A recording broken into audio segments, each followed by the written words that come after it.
Tollywood top hero super star Mahesh Babu ప్రస్తుతం pan India top director Rajamouli దర్శకత్వంలో pan world cinema చేస్తున్న సంగతి తెలిసిందే. సినిమాకి సంబంధించి ఇప్పటికే జర్మనీ వెళ్లి కొంత శిక్షణ తీసుకుని వచ్చారు.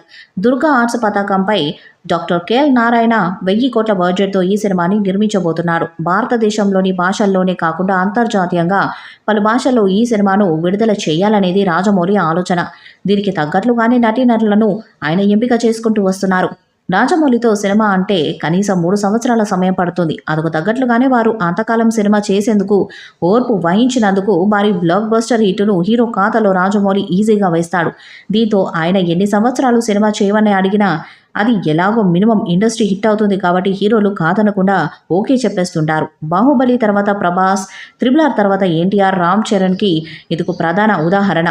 ప్రస్తుతం వీరు టాప్ 3 పాన్ ఇండియా హీరోస్గా దూసుకుపోతున్నారు. ప్రస్తుతం తెలుగులోనే సినిమాలు చేస్తున్న సూపర్ స్టార్ మహేష్ బాబు పాన్ ఇండియా హీరో స్థాయిలో రెమ్యునరేషన్ తీసుకుంటున్నారు. ఒక్క సినిమాకు 80 కోట్ల నుంచి 100 కోట్ల మధ్యలో పారితోషికాన్ని తీసుకుంటున్నారు. రాజమౌళి సినిమాకు అంతకు డబుల్ తీసుకుంటారని సినీ విశ్లేషకులు అంచనా వేస్తున్నారు.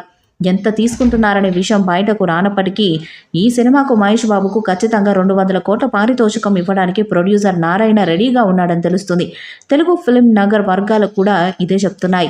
RRRతో సంచలన విజయం సాధించిన రాజమౌళి ఇప్పుడు మహేష్తో ఏకంగా పాన్ వరల్డ్ సినిమా చేయడానికి రెడీ అయ్యారు.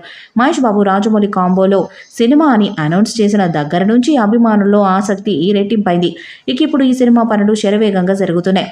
ఈ మూవీ కోసం మహేష్ బాబు లుక్ మారుస్తున్నారు. ఈ మూవీలో బీస్ట్ లుక్లో మహేష్ కనిపిస్తారని అంటున్నారు. ఇదిలా ఉంటే ఈ మూవీలో విలన్ ఎవరనే విషయం గురించి రకరకాలుగా వార్తలు వినిపిస్తున్నాయి. రాజమౌళి సినిమాలో విలన్స్కు కూడా చాలా ప్రాధాన్యత ఉంటుంది. విలన్స్ను చాలా పవర్ఫుల్గా ఇంట్రెస్టింగ్గా చూపిస్తాడు జక్కన్న. ఈగలో సుదీప్, బాహుబలిలో రానా దగ్గుబాటి ఇలా చాలా పవర్ఫుల్గా కనిపిస్తారు.